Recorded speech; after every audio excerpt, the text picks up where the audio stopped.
hangganan ay may hangganan. Nagkakasala pag di natama, maghahanap ng ibang tatama.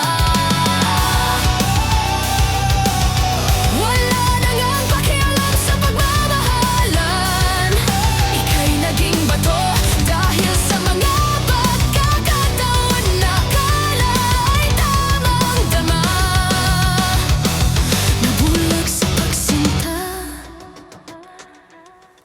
naging mahina sa tukso, kaya ngayon nakakulong.